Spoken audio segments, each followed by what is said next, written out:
भोर का तारा एकांकी जो जगदीश चंद्र माथुर का है। और जगदीश चंद्र माथुर का जीवन काल 1917 से 1978 रहा है। और ये जो एकांकी है भोर का तारा एक ऐतिहासिक एकांकी है गुप्त साम्राज्य के समय का। मतलब जो इसका कथानक है वो वहीं से लिया गया है। इसमें मुख्य पात्र जो है शेखर उज्जैनी का कवि है। इसके अलावा छाया है जो शेखर की प्रेयसी है, बाद में वो पत्नी बनती है। एक है माधव जो शेखर का मित्र है और उज्जैनी में वो गुप्त साम्राज्य में एक राज्य कर्मचारी है। इसके अलावे जिसका जिक्र होता है और मुख्य पात्र है वो सामने पर्दे पर आता नहीं, रंगमंच पर आता नहीं, सिर्फ जिक्र है देवदत्त। देवदत्त है और इसके अलावे और भी पात्र हैं। तो देवदत्त छाया का भाई है। ये गुप्त साम्राज्य में मंत्री है देवदत्त। एकांकी में जो शेखर है वो पहला दृश्य में अपनी इच्छा जाहिर करता है माधव के सामने कि उसका जीवन का दो ही ख्वाहिश है, एक काव्य रचना करना और दूसरा छाया से प्रेम करना। जबकि दूसरा दृश्य में आते आते परिस्थिति के हिसाब से एक सच्चे कवि को जो करना चाहिए वो वही करता है। भोर का तारा नाम का एक ग्रंथ महाकाव्य लिख रहा होता है और उसका सपना है कि एक दिन इस महाकाव्य को हम राजा के सामने पढ़ेंगे और राजा मुझे पुरस्कृत करेगा और अपने क्षेत्र का कवि शिरोमणि बन जाऊंगा। और वो उतना पूरा भी हो जाता है, पर समय की लीला, तक्षशिला पर विदेशी आक्रमणकारियों का हमला हो जाता है और उस समय की मांग को लेकर, समय की मांग को देखते हुए माधव के कहने पर वो अपनी जो रचना होता है भोर का तारा उसको अग्निकुंड के हवाले कर देता है और युवकों को आह्वान करते हुए निकल पड़ता है उन आक्रमणकारियों से लड़ने के लिए। तो बड़ा ही मार्मिक मर्मस्पर्शी एकांकी है। चलिए शुरू करते हैं। पहला दृश्य कवि शेखर का गृह, शेखर का घर है। पहला दृश्य में शेखर का घर है जो झोपड़ी का है, मतलब बहुत कुछ विशेष नहीं है। और वहीं दूसरा दृश्य देवदत्त का राजभवन हो जाता है। ये देवदत्त के राजभवन में छाया के साथ में रहने लगता है। तो शेखर का घर है, सब वस्तुएं अस्त व्यस्त है, अकेला रहता है, काव्य रचना करता है, बहुत कुछ चीज़ों पर ध्यान नहीं देता, बस मगन रहता है काव्य लेखन में और छाया के प्रेम में हमेशा उसके बारे में सोचता रहता है।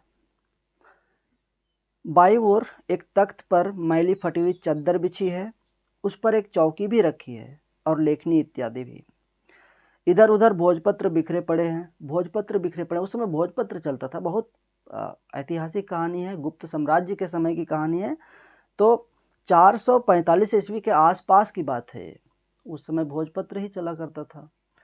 कॉपी कलम किताब तो था नहीं। भोजपत्र जो पेड़ का छाल होता था उस पे लिखते थे। तो वो इधर उधर बिखरा पड़ा है, लेखन सामग्री है वो। एक तिपाई भी है जिस पर कुछ पात्र रखे हुए हैं। तिपाई कहते हैं वो जो 3 टांग का टेबल होता है जिस पर कुछ सामान रखा जाता है वो। पीछे की ओर एक खिड़की है, बायां दरवाज़ा अंदर जाने के लिए है और दायां बाहर से आने के लिए। दीवारों में कई आले या ताक हैं जिसमें दीपदान या कुछ और वस्तुएं रखी हैं। आले या ताक है दीवारों में। अभी तो अलमीरा बनने लगा है, पहले आला बनता था, जिसको हम लोग धरखा बोलते हैं, जिसमें सामान कुछ कुछ रखने को होता है वो दीवार में। शेखर कुछ गुनगुनाते हुए टहलता है या कभी कभी तख्त पर बैठकर कुछ लिखता जाता है। जान पड़ता है यह कविता बनाने में संलग्न है। तल्लीन मुद्रा, जो कुछ वह कहता है उसे लिखता भी जाता है। शेखर कुछ लिख रहा है, गुनगुना रहा है, जो कुछ गुनगुना रहा है उसको लिखते जा रहा है। कवि है। शेखर कहता है, अंगुलियां आतुर तुरंत पसार, खींचते नीले पटका छोर। दोबारा कहता है, फिर लिखता है, टका जिसमें जाने किस ओर, स्वर्ण कण। भोर का तारा के बारे में लिख रहा है, तो गुनगुना रहा है, गा रहा है और लिखते जा रहा है। पूरा करने के प्रयास में तल्लीन है। इतने में बाहर से माधव का प्रवेश होता है। माधव जो शेखर का मित्र है और गुप्त साम्राज्य का एक राज्य कर्मचारी है, वो आता है।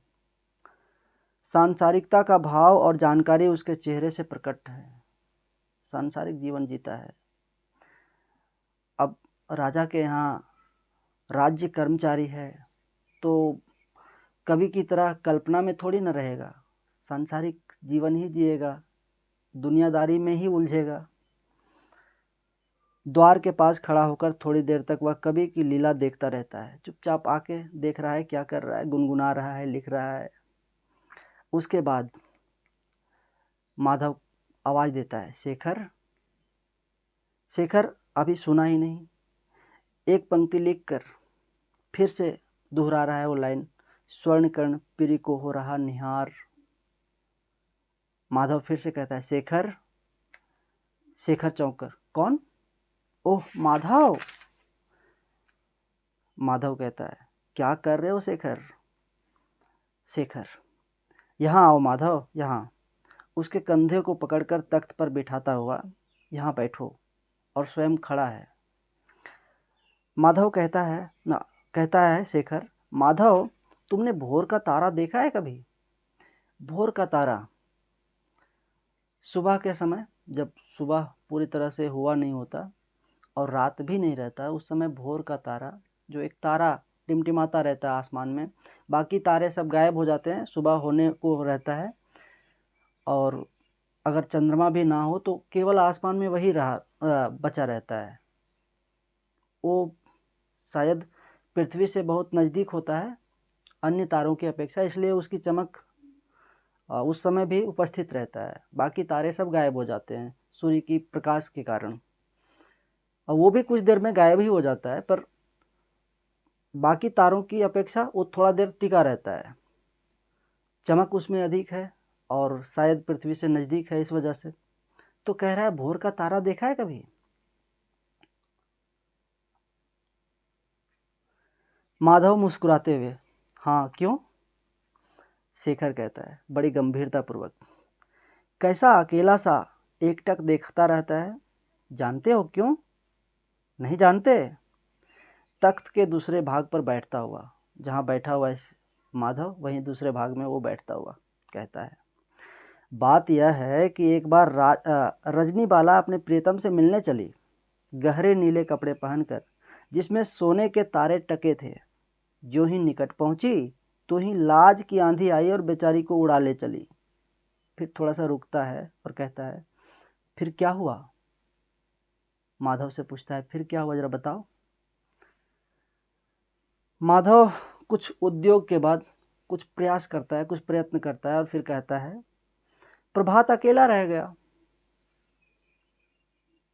शेखर कहता है, नहीं, उसने अपनी अंगुलियां पसार कर उसके नीले पट का छोर खींच लिया। जानते हो, यह भोर का तारा है ना, उसी छोर में टंगा हुआ सोने का कण है, एकटक प्रियतम प्रभात को निहार रहा है। क्यों? माधव कहता है, बहुत ऊंची कल्पना है, लिख चुके क्या? ऐसी कल्पना कवि कर रहा है, शेखर कर रहा है, और काव्य रचना कर रहा है, लिख रहा है। असल में बात स्पष्ट नहीं हुई होगी। वो जो भोर का तारा है ना, वो रजनीबाला की साड़ी में एक सितारा जड़ा हुआ है, और वो जो रजनीबाला है अपनी प्रियतम प्रभात से सुबह से मिलने को आ रही होती है कि तब तक सुबह हो जाता है, और जब सुबह अचानक से हुआ तो उसको लाज के मारे भाग चली। तो जब भाग रही थी तभी इसने प्रभात ने क्या किया कि उसकी साड़ी की पल्लू को पकड़ लिया। अब वो साड़ी खींचा रह गया, उसी में वो सितारा लटका हुआ है जो अभी तक दिखता है भोर में। ऐसी कल्पना है शेखर की।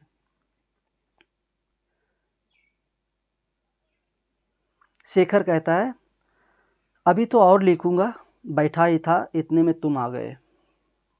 माधव हंसते हुए, और तब तुम्हें ध्यान हुआ कि तुम धरती पर बैठे ही थे, आकाश में नहीं।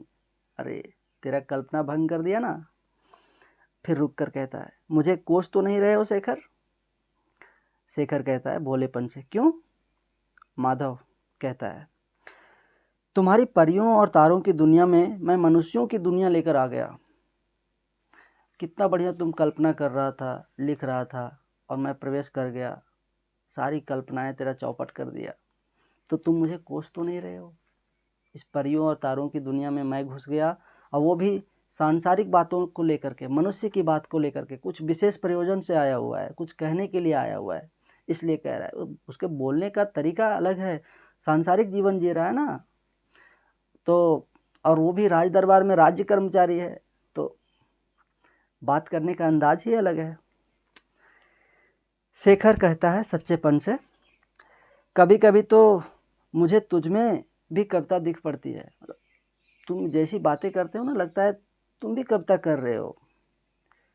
माधव कहता है मुझमें, जोर से हंसकर, हा तू अटखेलियाँ करना जानते हो, गंभीर होते हुए। शेखर, कविता तो कोमल हृदयों की चीज़ है, मुझ जैसे कामकाजी राजनीतिज्ञों और सैनिकों के छूने भर से मुरझा जाएगी। हम लोगों के लिए तो दुनिया की और ही उलझने बहुत हैं। शेखर कहता है, माधव तुमने कभी यह भी सोचा है कि इन उलझनों से बाहर निकलने का मार्ग भी हो सकता है? माधव कहता है, और हम लोग करते ही क्या हैं? रात दिन मनुष्यों की नई नई उलझनें सुलझाने का ही तो उद्योग करते रहते हैं। हम लोग करते ही क्या हैं राज दरबार में? जनता की उलझनों, उसकी परेशानियों को दूर करने का प्रयत्न करते रहते हैं, सोचते रहते हैं उस पर। और हम लोगों का काम क्या है? शेखर कहता है, यही तो नहीं करते।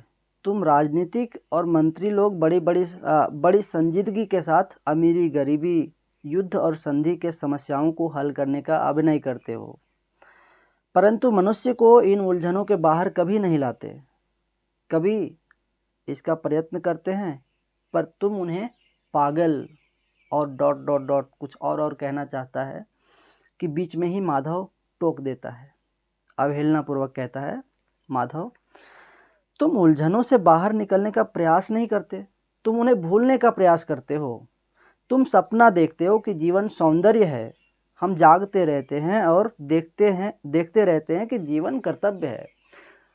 कह रहा है शेखर को कि तुम तो सोचते हो जीवन सौंदर्य है, तुम तो सो कर सपना देखते हो, पर मैं तो जागते हुए सपना देखते हैं कि जीवन सौंदर्य नहीं, जीवन कर्तव्य है, करने से ही कुछ मिलेगा। शेखर कहता है भावुकता से, मुझे तो सौंदर्य ही कर्तव्य जान पड़ता है। मुझे तो जहाँ सौंदर्य ही दिख पड़ता है वहाँ कविता दिख पड़ती है, वहीं जीवन दिख पड़ता है। स्वर बदलकर फिर कहता है, माधव तुमने सम्राट के भवन के पास राजपथ के किनारे उस अंधी भिखमंगी को कभी देखा है? सम्राट के भवन के पास एक अंधी भिखमंगी बैठी रहती है, तो पूछ रहा है उसको देखा है कभी? माधव मुस्कुराते हुए कहता है, मुस्कुराते हुए इसलिए कि उस रास्ते से वो हजारों बार आता जाता रहता है, तो कैसे नहीं देखा, देखा ही, रोज देखता है। मुस्कुराते हुए कहता है, हाँ। शेखर कहता है, मैं उसे सदा भीख देता हूँ, जानते हो क्यों?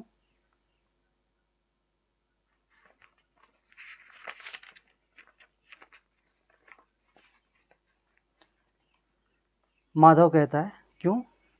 कुछ सोचने के बाद फिर कहता है माधव, दया सज्जनस्य भूषणम, मतलब संस्कृत का वाक्य है, दया सज्जनों का आभूषण है, गहना है, इसलिए देते होगे।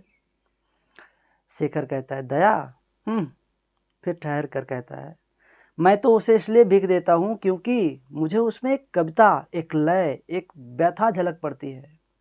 उसका गहरा झुर्रियोंदार चेहरा, उसके कांपते हुए हाथ, उसकी आंखों के बेबस गड्ढे, एक तरफ एकटक देखते हुए मानो इस मानसिक चित्र में खो गया हो।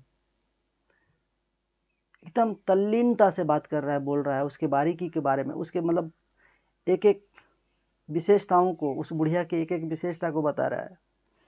आगे कहता है, उसकी झुकी हुई कमर, माधव मुझे तो ऐसा जान पड़ता है मानो किसी शिल्पी ने उसे इस ढांचे में ढाला हो।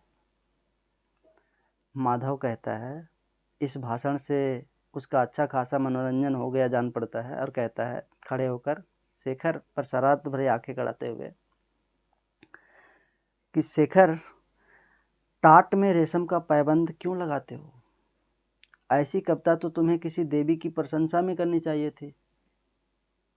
देखो माधव कह रहा है कि टाट में रेशम का पैबंद क्यों लगाते हो? तुम जिस तरह की कविता उस बुढ़िया, अंधी बुढ़िया पर कर रहे हो, उससे कहीं बेहतर था किसी देवी पर करनी चाहिए थी। अब जिस प्रयोजन से आया हुआ है यहाँ पे, अब वहाँ पे उस पॉइंट पे पहुँच रहा है माधव। टाट समझते होंगे, टाट कहते हैं जिसके पास पैसा नहीं है, निर्धन है, तो वो अपने घर के दरवाजे, झोपड़ी के दरवाजे पर जो बांस को फाड़ फाड़ के दरवाज़ा बना देता है बांध के, उसको टाट कहते हैं। और जैसे बारी है जिसमें सब्जी लगा है, उसमें आने जाने के लिए जो टटरी लगाता है, उसको भी टाट कहते हैं। तो कह रहा है उस टाट में रेशम का पैबंद क्यों लगाते हो? और पैबंद क्या होता है? पैबंद होता है कुछ अलग से अच्छा जोड़ देना, वो भी रेशम का पैबंद जो फटा हुआ है। जैसे इस शर्ट है, ये फट गया, मान लीजिए यहाँ से गोल गोल फट गया, सीधा नहीं फटा, नहीं तो वो तो दर्जी सिल देगा, इस तरह से रफू करना होता है, तो उसमें पैबंद नहीं लगाएगा, सिल देगा, रफू कर देगा। पर मान लीजिए यहाँ से गोल गोल गायब हो गया, ये गोल गोल गायब होता है केवनी के पास से या घुटने के पास से पैंट का, उसका कारण होता है, मान लीजिए चलते चलते गाड़ी से गिर गए, तो रोड में गिरने पर तो ये इसका चमड़ी भी चला जाता है, तो कपड़ा क्या, कपड़ा तो जाता ही है, तो उसमें अलग से कोई दूसरा कपड़ा दर्जी या फिर उसी मैचिंग कलर का या दूसरे कलर का, अगर उस मैचिंग कलर का रहा तब तो दूर से दिखेगा नहीं, पर दूसरे कलर का रहा तो दूर से ही दिखता है कि हाँ टाका लगा हुआ है, उसी को पैबंद कहते हैं। तो उस टटरी में तुम रेशम का पैबंद लगा रहे हो, शोभा नहीं दे रहा है। कह रहा है ऐसी कविता, इतनी बढ़िया कविता किसी देवी की आराधना में करनी चाहिए। जो माधव का भाव है वो कह रहा है कि छाया के बारे में तुम ऐसी कविता क्यों नहीं रचते, छाया के बारे में रचनी चाहिए थे।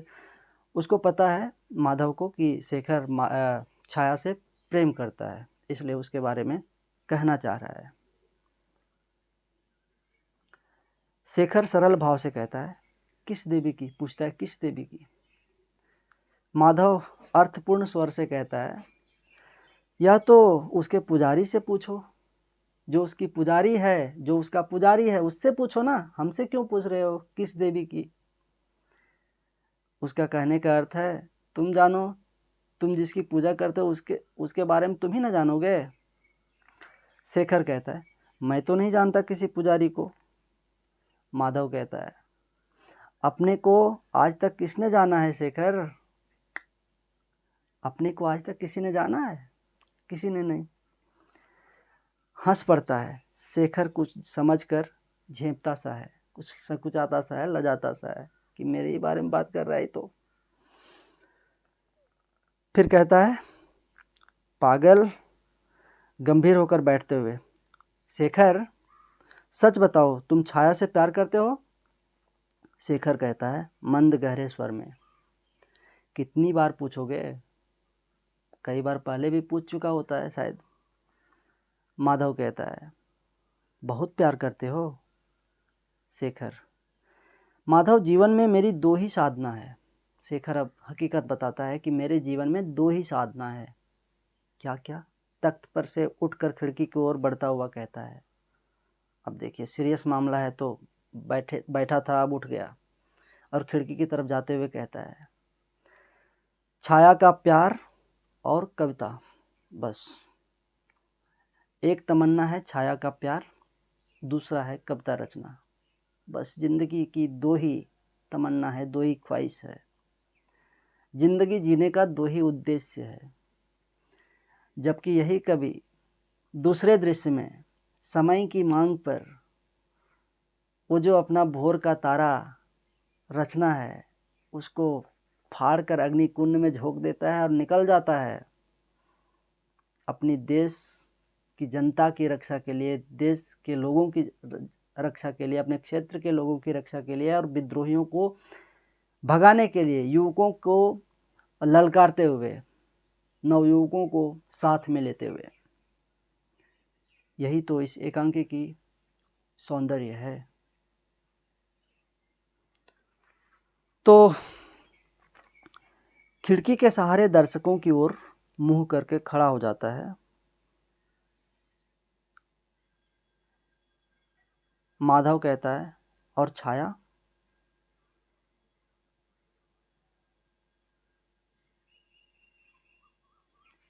शेखर फिर वही गहरा स्वर में कहता है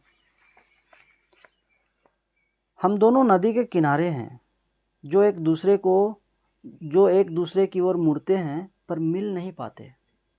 नदी के किनारे, नदी का जो किनारा होता है, दोनों किनारा आपस में कहीं मिल नहीं पाता। दोनों साथ तो रहता है पर मिलने की बोला जाए तो मिल ही नहीं पाता। उसकी पानी तो मिलता है आपस में पर किनारा नहीं मिल पाता। दोनों पैरेलल चलते रहते हैं अंतिम लक्ष्य तक, समुद्र में जाकर गायब हो जाते हैं। किनारा तो मिला नहीं, पानी मिल गया उसमें।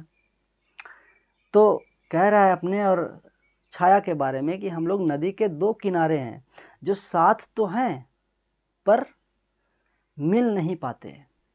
कहने का सेंस ये है इसका कि हम कहाँ साधारण कवि हैं और छाया जो है वो राज्य के मंत्री की बहन है। देवदत्त जो है उसका भाई, वो गुप्त साम्राज्य में मंत्री है। तो कोई मंत्री कोई साधारण आदमी से अपनी बहन की शादी क्यों करेगा? इसलिए उसको पता है कि हम लोग का विचार तो ठीक है, एक है, हम लोग एक दूसरे को प्यार करते हैं, ये भी सच है, पर उसकी शादी मुझसे नहीं हो सकती। उसके घर वाले लोग मानेंगे नहीं। आमतौर पर ऐसा ही होता है जीवन में। मुख्यमंत्री का बेटी है, मुख्यमंत्री की बेटी है, एसपी की बेटी है, डीसी की बेटी है और कोई साधारण लड़का उससे प्रेम करने लगा है तो उसको पता रहता है कि प्रेम तो कर रहे हैं पर हम दोनों साथ नहीं हो सकते, हम दोनों एक नहीं हो सकते, हमारी उससे विवाह नहीं हो सकती।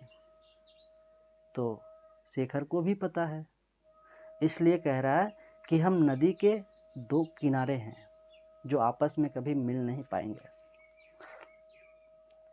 माधव कहता है उठकर शेखर के कंधे पर हाथ रखते हुए, सहानुभूति जताते हुए कि सुनो शेखर, नदी सूख भी तो सकती है।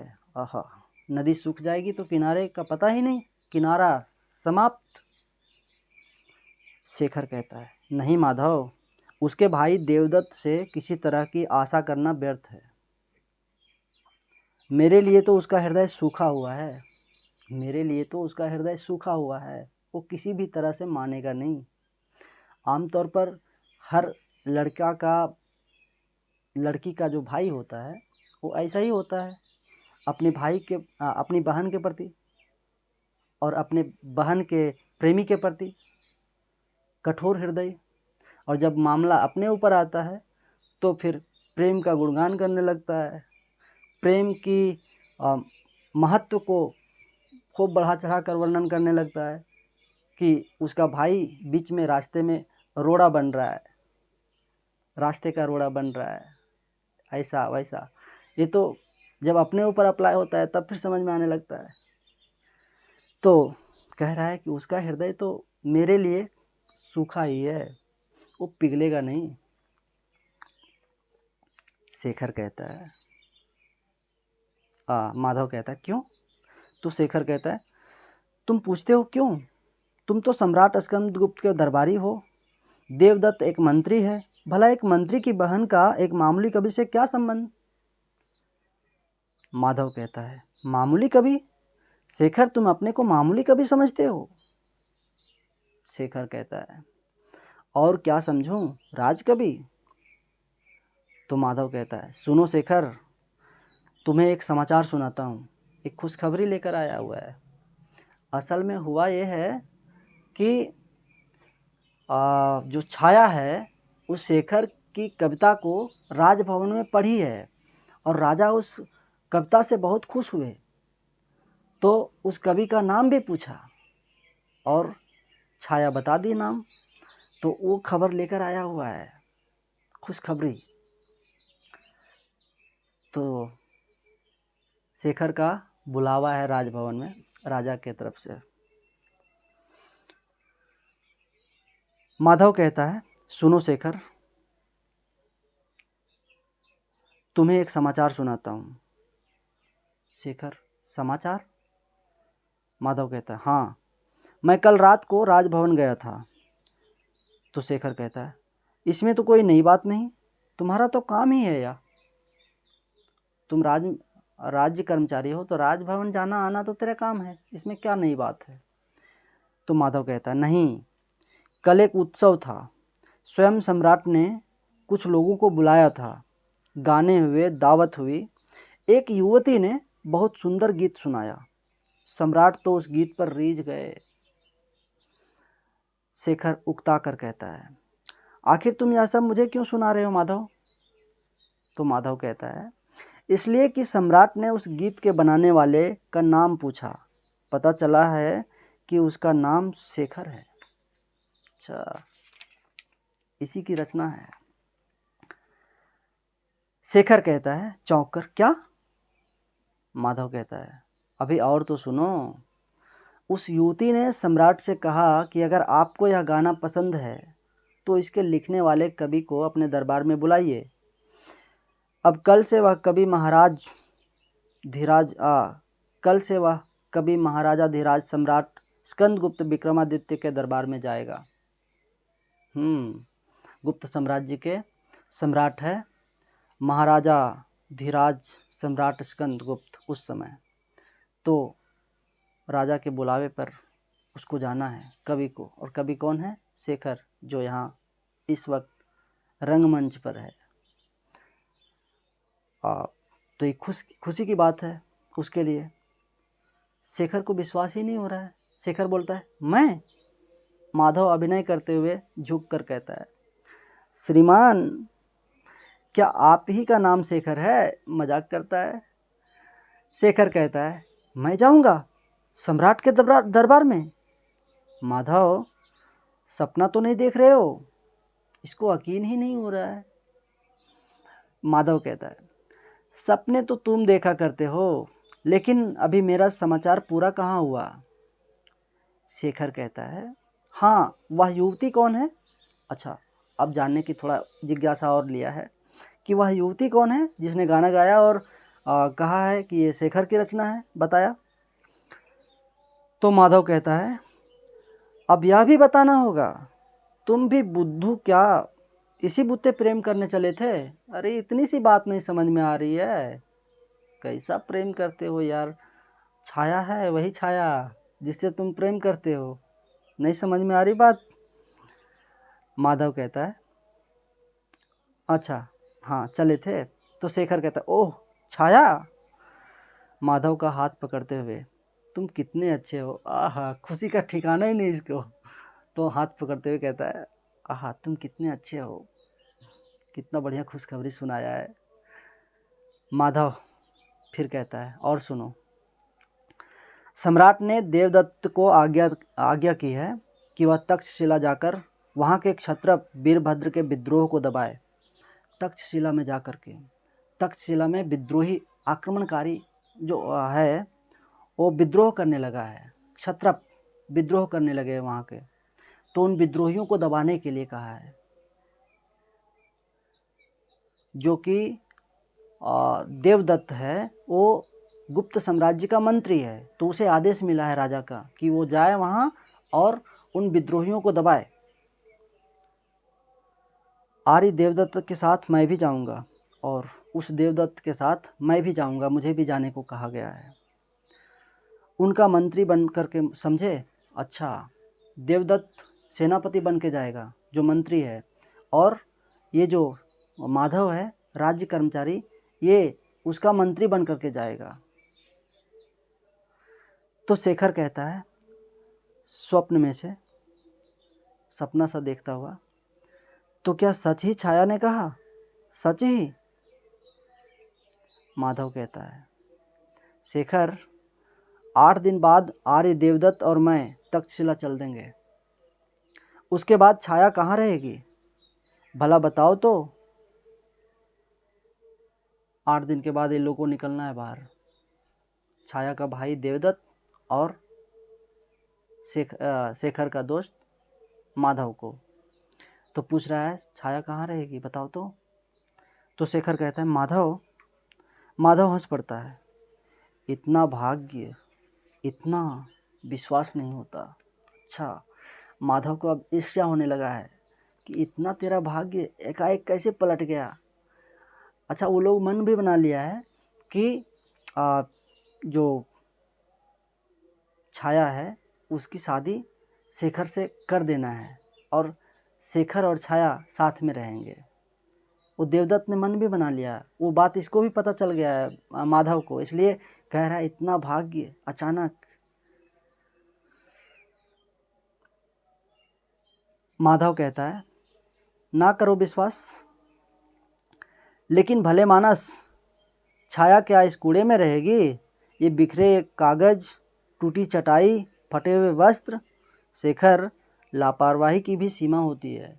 क्या गजब करते हो यार, कैसा बिखरा के रखे हो, चित्रा के रखे हो सामान, थोड़ा व्यवस्था में रखो ना। यही कूड़े खाने में रहेगी। डांट पड़ रही है अब शेखर को। शेखर कहता है मैं कोई इन बातों की परवाह नहीं करता हूँ। तो माधव कहता है और फिर? शेखर कहता है मैं परवाह करता हूँ फूल की पंखड़ियों पर जगमगाती हुई ओस की। अच्छा, बस सुंदरता ही इसके जीवन का लक्ष्य है।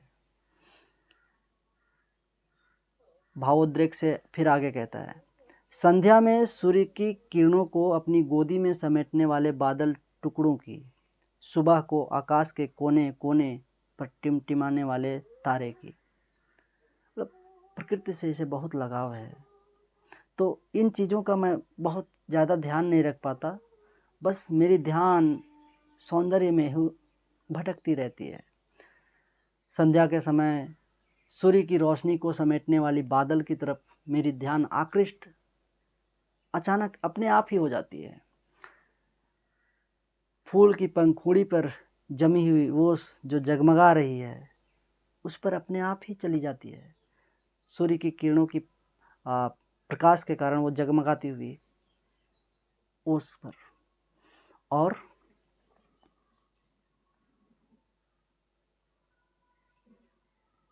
सुबह को आकाश के कोने कोने पर टिमटिमाने वाले तारे पर अपने आप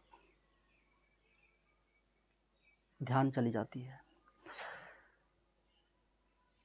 माधव कहता है एक चीज रह गई। शेखर पूछता है क्या? माधव कहता है जिसे तुम दिन में वृक्षों के नीचे फैली देखते हो। अच्छा, बुझाउल चलने लगा है। दिन में वृक्षों के नीचे फैली देखते हो, क्या देखते हो भाई? वही उसकी प्रेमिका जिसका नाम है छाया, तो वो छाया ही तो फैली होती है। तो उठकर खड़ा हो जाता है माधव और शेखर बोलता है, वृक्षों के नीचे? फिर माधव कहता है, जिसे तुम दर्पण में झलकती देखते हो। शेखर फिर सोचता है, दर्पण में? माधव कहता है, जिसे तुम अपने हृदय में हमेशा देखते हो।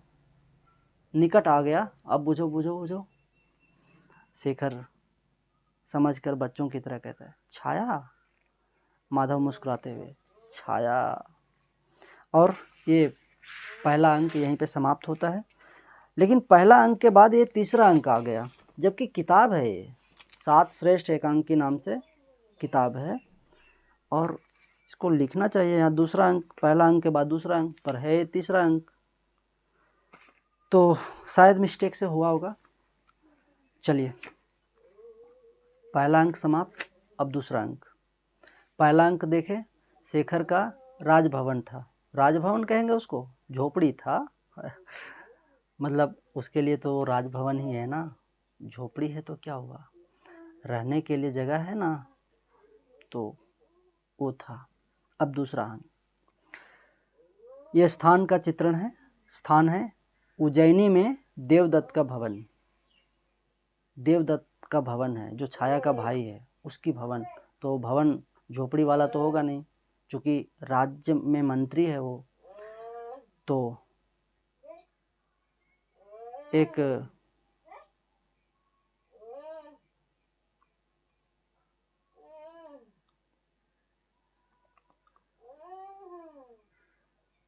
तो उज्जैनी में आर्य देवदत्त का भवन है, जिसमें अब शेखर और छाया रहते हैं। अब दोनों साथ रहते हैं, दोनों की विवाह हो गई और साथ में रह रहे हैं। वही छाया अपने भाई के राजभवन में रह रही है और शेखर भी उसके साथ रह रहा है।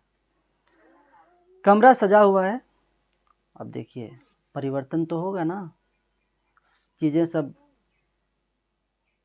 व्यवस्थित होंगी, साफ सफाई का ध्यान रखा जाएगा। छाया है ना साथ में, तो ध्यान रखेगी। कभी की कल्पना में अगर लगा हुआ है तो कोई बात नहीं, काव्य रचना कर रहा है भोर का तारा, कोई बात नहीं, पर बाकी काम तो हो रहा है, सारी चीज़ें व्यवस्थित रहे, जीवन व्यवस्था में आ गया। तो कमरा सजा हुआ साफ है, दीवारों पर कुछ चित्र खींचे हुए हैं, कोने में धूपदान है, सामने तख्त पर चटाई और लिखने पढ़ने का सामान है, बराबर में एक छोटी चौकी पर कुछ ग्रंथ रखे हुए हैं। दूसरी ओर एक पीढ़ा है, जिसके निकट मिट्टी की किंतु कलापूर्ण एक अंगीठी रखी हुई है। पीढ़ा है और जिसके निकट अंगीठी में कलापूर्ण अंगीठी में मिट्टी की जो बर्तन है, पात्र है, उसमें अंगीठी रखी हुई है। मतलब सर्दी का सीज़न है तो आग सेकने के लिए, हाथ सेकने के लिए रखी हुई है। उस मिट्टी के पात्र को यहाँ पे कलापूर्ण, मिट्टी की किंतु कलापूर्ण एक अंगीठी रखी हुई है। अंगीठी वही मिट्टी का पात्र है जिसको हम लोग बोरसी कहते हैं। आप लोग पता नहीं क्या कहते हैं, आप बताएंगे तो जानूंगा आप अपने शब्दों में क्या कहते हैं। दीवार के एक भाग पर एक अलगनी है, जिस पर कुछ धोतियाँ इत्यादि टंगी हैं। अलगनी कपड़ा लटकाने के लिए, रखने के लिए। छाया कहती है, छाया के बारे में लेखक खुद चित्रण कर रहा है, बता रहा है, सौंदर्य की प्रतिमा, चांचल्य और उन्माद और गांधीर्य का जिसमें स्त्री सुलभ सम्मिश्रण है। गृह स्वामिनी होने के नाते कमरे की सब वस्तुएं ठीक ठीक स्थान पर संभाल कर रख रही है, साथ ही कुछ गुनगुनाती भी जाती है। जाड़ा होने के कारण तापने के लिए उसने अंगीठी में अग्नि प्रज्वलित कर दी है। कुछ देर बाद पीढ़ी पर बैठकर वह अंगीठी को ठीक करती है। उसकी पीठ द्वार की ओर है, अपने कार्य और मान में इतनी संलग्न है कि उसे बाहर पैरों की आवाज़ नहीं सुनाई देती है। तो वो बाहर की आवाज़ उसको सुनाई नहीं पड़ रही, मतलब संलग्न है, इतनी तल्लीन है अपने काम में कि कुछ भी उसको ध्यान नहीं है। और जबकि बाहर से शेखर आया हुआ होता है और वो गीत गाती है, गीत गा रही है इस समय। गीत क्या है? प्यार की है, प्यार की है क्या यह पहचान, चांदनी का पाकर नौ स्पर्श, चमक उठते पत्ते नादान, पवन को परस सलील की लहर, पवन को परस सलील की लहर, नृत्य में हो जाती लयमान, सूर्य का सुन कोमल पदचाप, फूट उठता चिड़ियों का गान, तुम्हारी तो प्रिय केवल याद, जगाती मेरे सोए प्राण, प्यार की है क्या यह पहचान। ये वाला गीत गा रही है, गुनगुना रही है। धीरे से शेखर का प्रवेश होता है। कंधे और कमर पर ऊनी की दुशाला है, ठंड का मौसम है तो ऊनी की दुशाला ओढ़े हुए है। बगल में ग्रंथ, हाथ में ग्रंथ रखे हुए है, वही भोर का तारा, रचना पूरा कर लिया है इसने। गले में फूलों की माला है, द्वार पर चुपचाप खड़ा होकर मुस्कुराते हुए छाया का गीत सुनता है। कहीं से काव्य पाठ करके आ रहा है, इसको फूल का माला पहनाया गया है और एक घर आया हुआ है। शेखर कहता है थोड़ी देर बाद धीरे से, छाया। छाया नहीं सुन पाती, गाना जारी है, उसका गान जारी है, तल्लीन है अपने काम में इसलिए सुन नहीं पाती। फिर कुछ समय बाद आवाज़ आती है, छाया। छाया चौंक कर खड़ी हो जाती है, एक साथ मुख फेर कर, ओह। शेखर कहता है तख्त की ओर बढ़ता हुआ, छाया तुम्हें एक कहानी मालूम है? बोल रहा है तुम्हें एक कहानी मालूम है, पूछ रहा है। छाया उत्सुकता पूर्वक कहती है, कौन सी? तो शेखर छोटी चौकी पर पहले तो अपने बगल वाला ग्रंथ रखता है और फिर उस पर दुशाला रखते हुए कहता है, एक बहुत सुंदर सी। छाया कहती, सुने कैसी कहानी है? शेखर बैठकर कहता है, एक राजा के यहाँ एक कवि रहता था, युवक और भावुक। राजभवन में सब लोग उसे प्यार करते थे। राजा तो उस पर निछावर था। रोज सुबह राजा उसके मुंह से नई कविता सुनना, नई और सुंदर कविता, मतलब रोज नई कविता सुनता और नई और सुंदर कविता सुनता। छाया कहती है, पीढ़ी पर बैठ जाती है, चिबुक हथेली पर टेक लेती है, अच्छा आराम से इत्मीनान से अब और सुनने लगती है आगे। तो शेखर कहता है, परंतु उसमें एक बुराई थी। किसमें? कवि में बुराई थी। छाया पूछती, क्या? शेखर कहता है, वह अपनी कविता केवल सुबह के समय में सुनाता था। यदि राजा उससे पूछता कि तुम दोपहर या संध्या को कविता क्यों नहीं सुनाते, तो वह उत्तर देता, मैं केवल रात के तीसरे पहर में कविता लिख सकता हूँ। रात के तीसरे पहर में, तीसरा पहर, ये पहर चलता था पहले।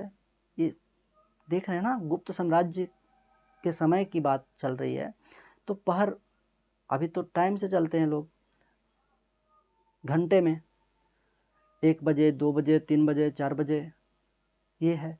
उस समय पहर था, दिन में 4 पहर और रात में 4 पहर।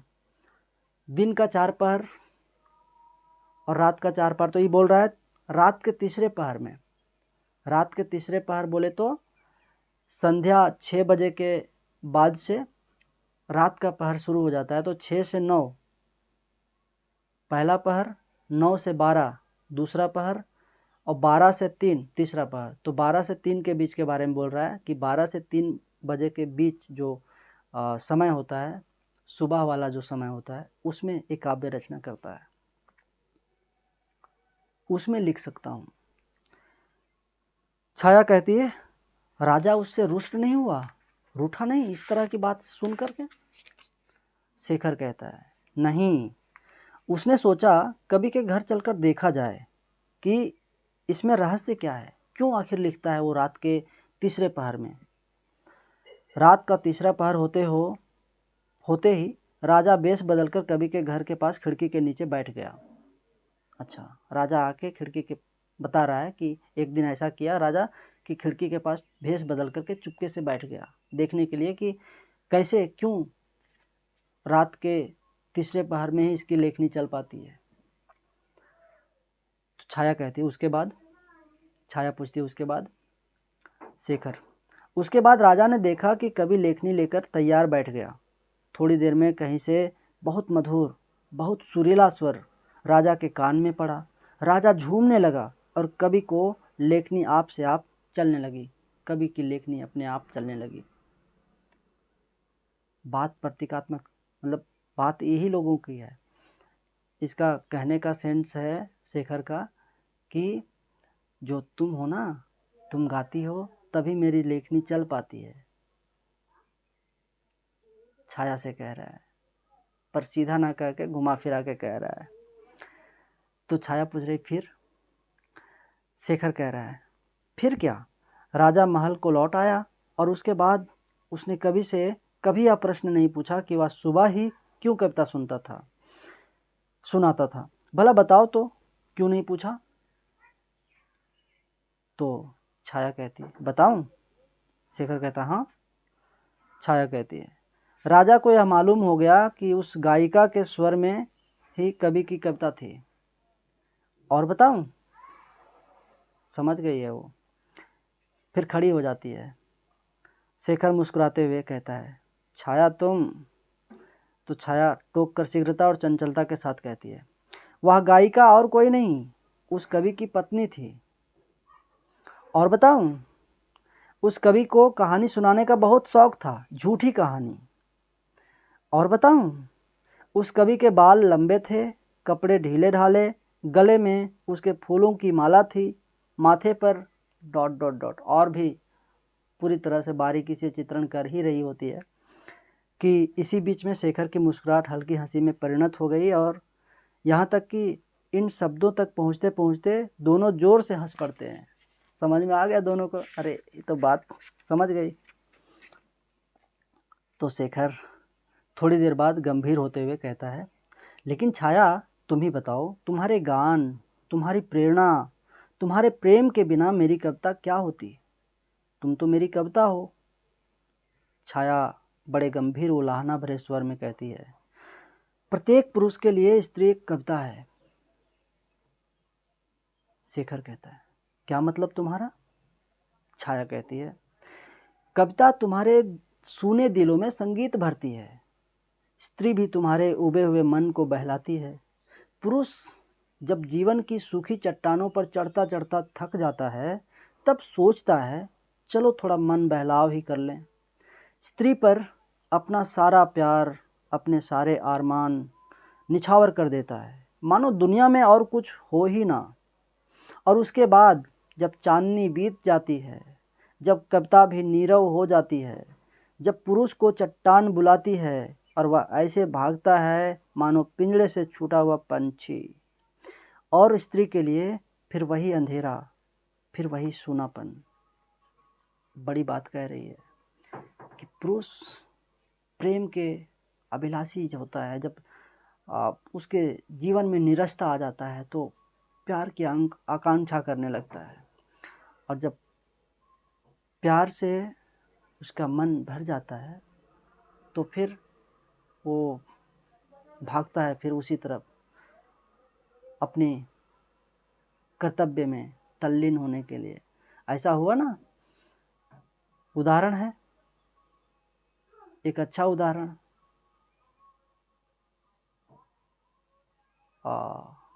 यशोधरा के पति गौतम बुद्ध। शेखर कहता है मंद स्वर में छाया तुम मेरे साथ अन्याय कर रही हो। छाया कहती है क्या एक दिन तुम मुझे भी ऐसे छोड़कर ना चले जाओगे? शेखर लेकिन छाया मैं तुम्हें छोड़कर कहाँ जा सकता हूँ? छाया कहती मैं नहीं मान सकती। शेखर कहता है सुनो तो, मेरे लिए तो जीवन में ऐसी सूखी चट्टानें थोड़ी ही हैं। मेरी कविता ही मेरी हरी भरी वाटिका है। मैं उसे प्यार करता हूँ क्योंकि मुझे उसमें सौंदर्य दिखता है। मैं तुम्हें प्यार करता हूँ क्योंकि मुझे तुम्हारे हृदय में सौंदर्य दिखता है। जिस रोज़ मैं तुमसे दूर हो जाऊंगा उस रोज़ मैं सौंदर्य से दूर हो जाऊंगा, अपनी कविता से दूर हो जाऊंगा। कुछ रुक कर फिर कहता है, मेरी कविता मर जाएगी, मैं तुमसे दूर नहीं जा सकता। लेकिन अभी परिस्थिति के हिसाब से इसे कविता भी और छाया को भी छोड़कर निकलना होगा। रण क्षेत्र में, युद्ध भूमि में जाएगा।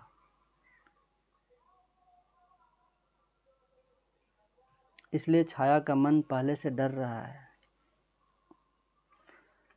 छाया फिर कहती है, नहीं शेखर, मैं मर जाऊंगी किंतु तुम्हारी कविता रहेगी, बहुत दिन रहेगी। ऐसे मत कहो कि तुम्हारी कविता नहीं रहेगी। मैं मर जाऊंगी पर तुम्हारी कविता रहेगी, बहुत दिन तक रहेगी।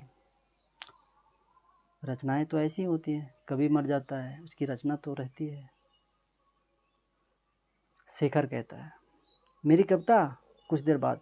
छाया, आज मैं तुम्हें एक बड़ी विशेष बात बताने वाला हूँ, एक ऐसा भेद जो अब तक मैंने तुमसे छिपा रखा था। देखिए, जो छाया कह रही है कि मैं मर जाऊंगी पर तेरी कविता रहेगी, ये कविता की प्रेरणा कहाँ से आ रही है शेखर को? छाया से ही आ रही है। और इतना ही नहीं, छाया गुनगुनाती है तो ही उसकी लेखनी चल पाती है। छाया गाती है तब भी वो लिख पाता है, जो गाती है वही लिखता है। तो सारा प्रेरणा, सारा स्रोत तो छाया से जुड़ा हुआ है। लेकिन नाम किसका हो रहा है? शेखर का। कवि कौन है? शेखर। ऐसा ही होता है जीवन में। पुरुषों की सफलता के पीछे स्त्रियों का बहुत बड़ा योगदान और हाथ होता है, पर उसका नाम नहीं आ पाता। ऐसा भी होता है।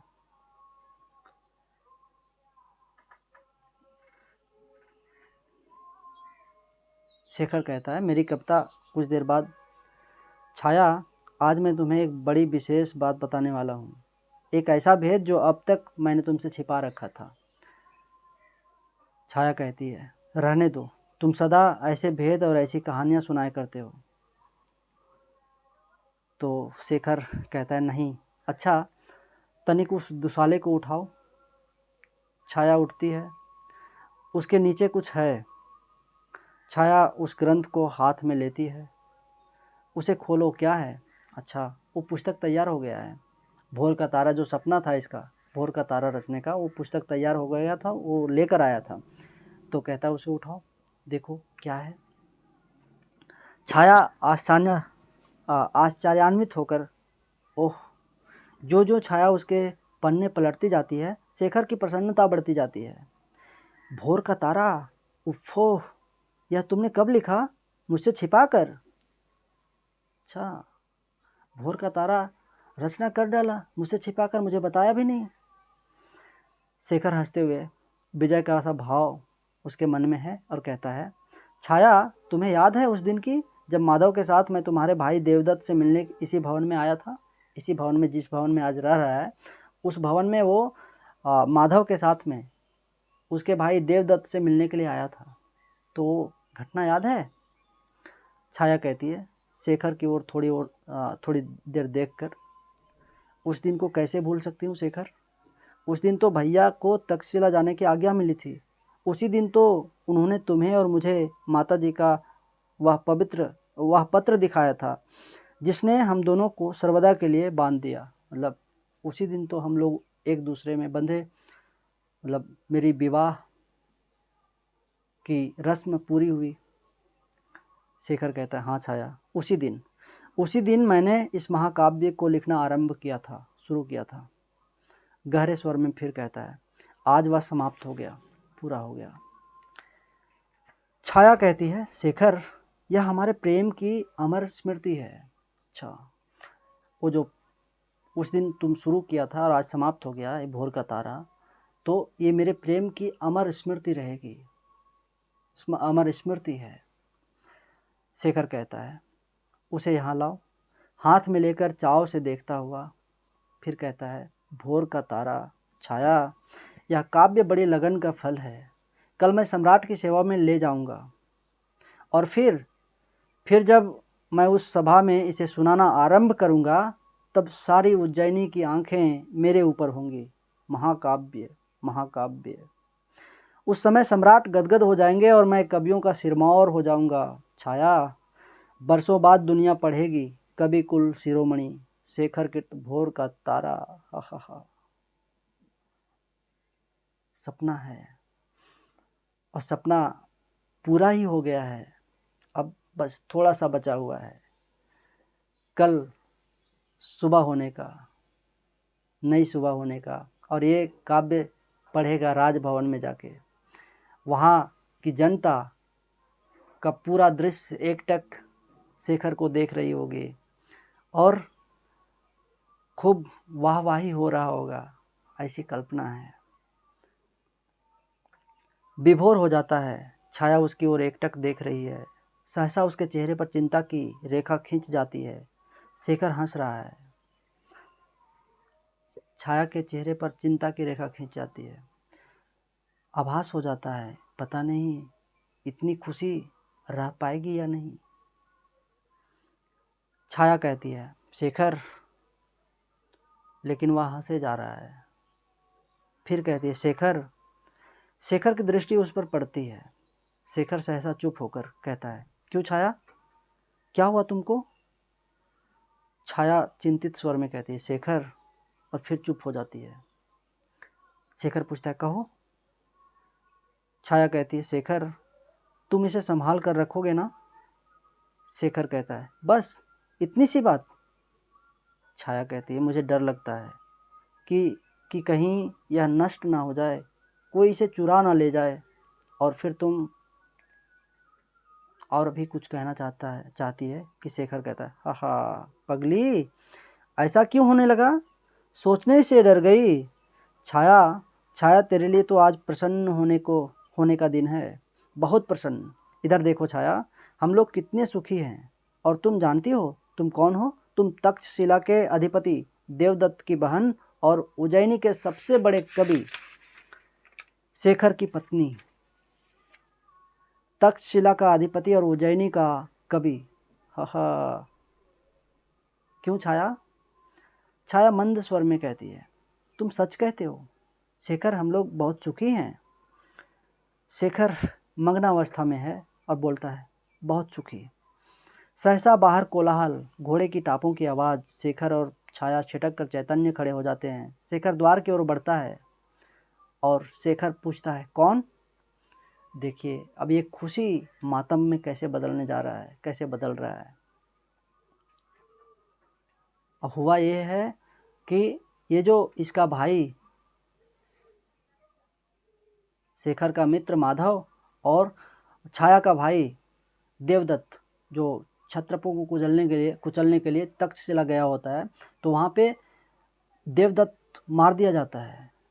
देवदत्त की मृत्यु हो गई। उस सूचना को लेकर माधव आया हुआ है, इन लोग से भीख मांगने के लिए आया हुआ है कि तुम ये सुखद कल्पना को छोड़ो और समय आ गया है, तुम चलो, युवकों को ललकारो, तुम्हारे आवाज़ में जोश है, तुम्हारे आवाज़ में युवकों को प्रेरित करने की शक्ति है, तुम युवकों को ललकारो और ले चलो। अभी संकट का समय है, उन लोगों से बचाओ पहले अपनी जनता को, अपने देशवासियों को। ये मुश्किल घड़ी आन पड़ी है।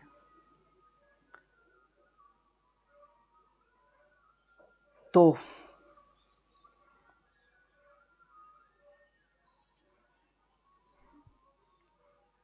सहसा माधव का प्रवेश, थकित और श्रमित, शस्त्रों से सुसज्जित, पसीने से नहा रहा है, चेहरे पर भय और चिंता के चिन्ह हैं।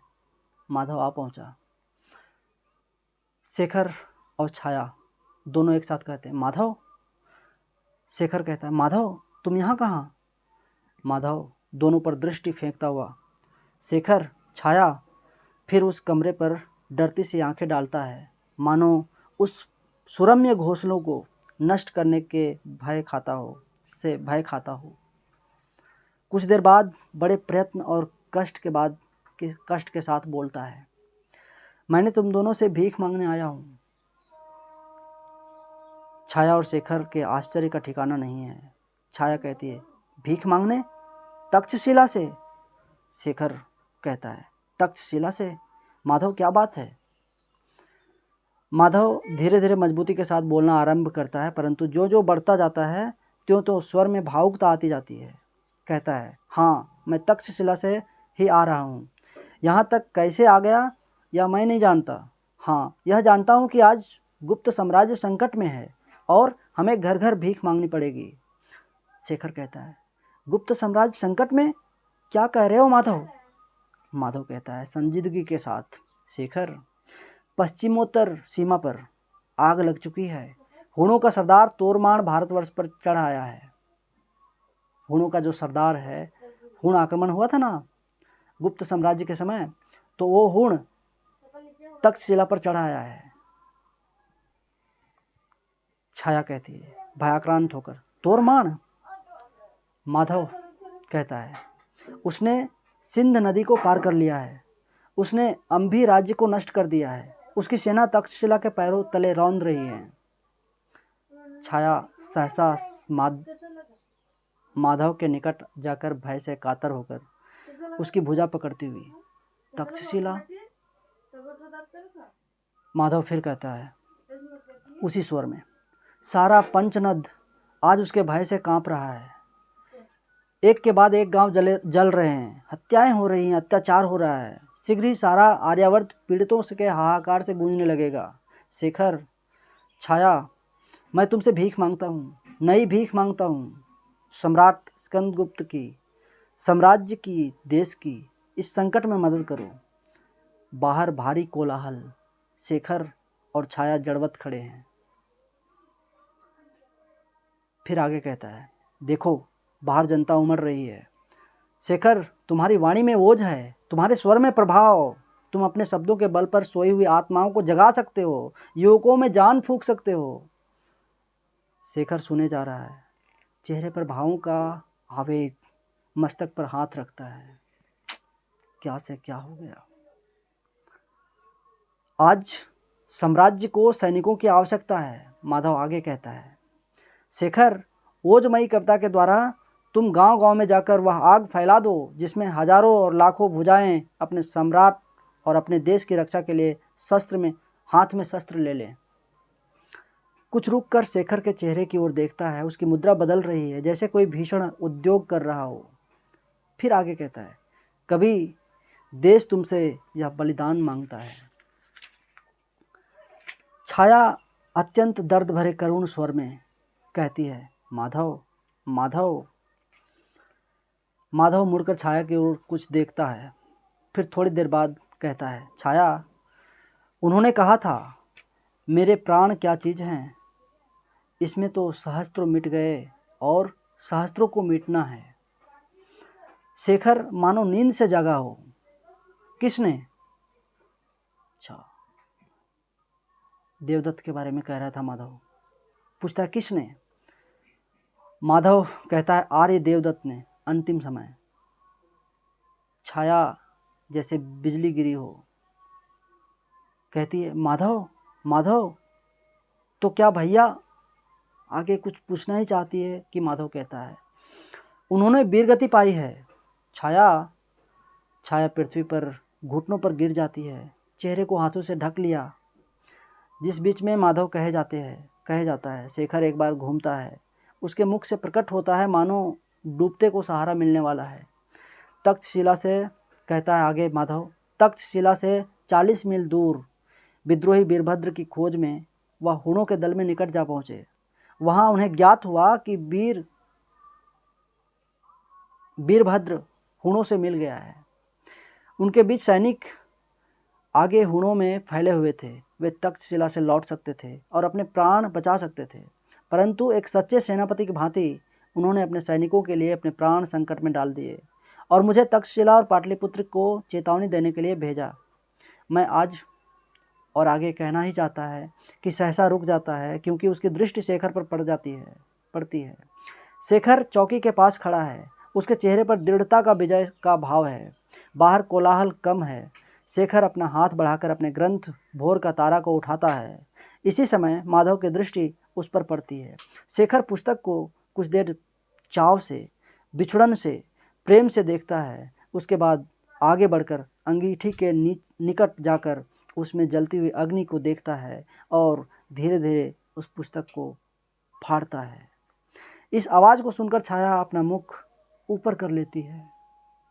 ये दृश्य जरा अपने आंखों में सोच के देखिए, कल्पना में ले आइए।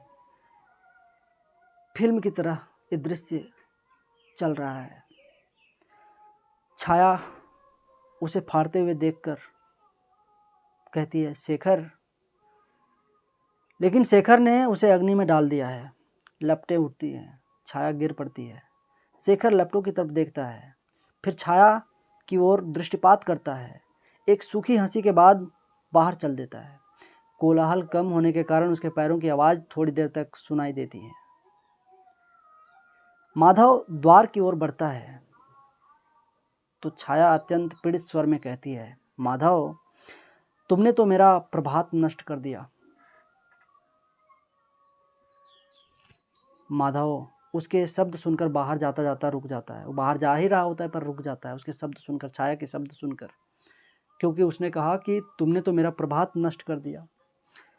क्या खुशी था, मातम में बदल दिया यार।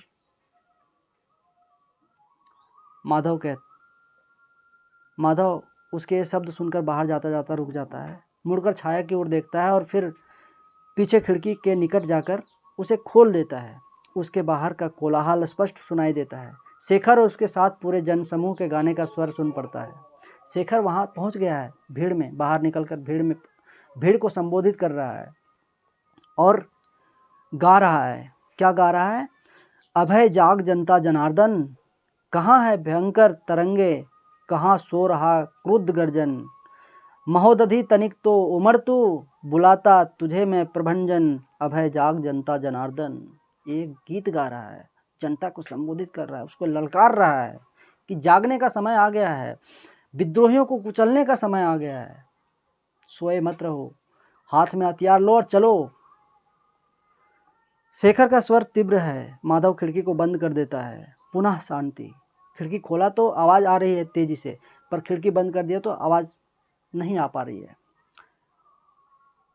माधव कहता है, छाया, मैंने तुम्हारा प्रभात नष्ट नहीं किया, प्रभात तो अब होगा। शेखर तो अब तक भोर का तारा था, अब वह प्रभात का सूर्य होगा। और छाया धीरे धीरे अपना मस्तक उठाती है, पर्दा गिरता है, एकांकी यहीं समाप्त होते। जो शेखर अब तक भोर का तारा था, अब वह प्रभात का सूर्य होगा। भोर का तारा जो पृथ्वी से बहुत दूर है तो सूर्य ही, पर उसका प्रभाव पृथ्वी पर नहीं पड़ता। पृथ्वी पर किसका प्रभाव पड़ता है? सूर्य का। सूर्य अगर ना हो तो इस धरती पर कोई जीव ही ना हो, पेड़ पौधा वनस्पतियां फसलें कुछ भी ना हो, जीवन असंभव। ये सूर्य का ही प्रभाव है, सूर्य की ही उपस्थिति के कारण यहाँ सब कुछ उपस्थित है, जीवन संभव है। तो तेरा भोर का तारा था शेखर, अब वो प्रभात का सूर्य बना है। तेरा भोर का तारा, प्रभात तेरा अभी समाप्त नहीं हुआ है, प्रभात अब यहाँ से शुरू होगा तेरा, क्योंकि वो तो अब तक कल्पना में डूबा हुआ था, अब रियल लाइफ में आया है। जो करना चाहिए, समय की मांग जिस तरफ कवि को ले जाए उस तरफ चल दिया है। तो ये रही भोर का तारा एकांकी। कैसा लगा बताएंगे, और फिर मिलते हैं किसी दूसरे टॉपिक के साथ आगे। तब तक के लिए नमस्ते।